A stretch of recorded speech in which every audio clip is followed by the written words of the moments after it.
নমস্কার বন্ধুরা, আশা করছি তোমরা সবাই ভালো আছো। আজকে আমি তোমাদের জন্য ক্রস স্টিচের একটি ডিজাইন নিয়ে এসেছি। আর তোমরা আমার চ্যানেলটিতে নতুন হলে অবশ্যই আমার চ্যানেলটিকে সাবস্ক্রাইব করো আর পাশে থাকা বেল বাটনটিকে প্রেস করো।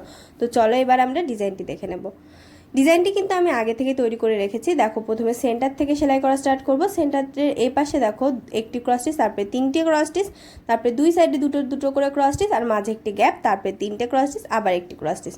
আবার সেমভাবে এই সাইডে দেখো একটি ক্রস স্টিচ, এখানে তিনটে, এই সাইডে দুটো, এই সাইডে দুটো, মাঝখানে একটি গ্যাপ, এখানে তিনটে, তারপরে একটি। আর এখানে দেখো হলুদ কালার দিয়ে আমি কমপ্লিট করেছি। আর এই সাইডেও কিন্তু সেমভাবে আমি আরও কতগুলো তৈরি করে নিয়েছি। তো এইটুকু করার পরে তোমরা এখানে কিন্তু পুরোটা হলুদ দিয়ে গ্যাপ পূরণ করতে পারো বা সাদা দিয়েও করতে পারো। তো এটার পাশে দেখো একটি গ্যাপ রেখে এখানে তিনটে ক্রস স্টিচ, আবার এর কৌণিক বরাবর ঘরে এসে তিনটে ক্রস স্টিচ পাশাপাশি, আবার এই সাইডে সেমভাবে তিনটে ক্রস স্টিচ দেখো একটি গ্যাপ রেখে, আবার কৌণিক বরাবর এসে তিনটে ক্রস স্টিচ। তো এটার পরে এখানে গ্যাপ রেখে দেখো উপরে একটি ক্রস স্টিচ, তারপরে এই দিকে আছে তিনটে ক্রস স্টিচ, আবার এখান থেকে কৌণিক বরাবর লাইনে তিনটে ক্রস স্টিচ, আর এখানে দেখো এটার উপরের লাইনে একটি গ্যাপ, তারপরে তিনটে ক্রস স্টিচ, তারপরে আবার গ্যাপ, এখানে এখানে আবার তিনটে ক্রস স্টিচ, আর এখানে একটি ক্রস স্টিচ, তারপরে তিনটে, দুই সাইডে দুটো দুটো করে, আর মাঝখানে একটি গ্যাপ। তো এভাবে করে মোট চারটে তৈরি করে নেবে।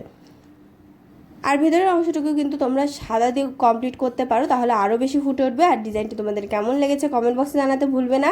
আর ভিডিওটি ভালো লাগলে লাইক শেয়ার করবে এবং অবশ্যই আমার চ্যানেলটিকে সাবস্ক্রাইব করবে।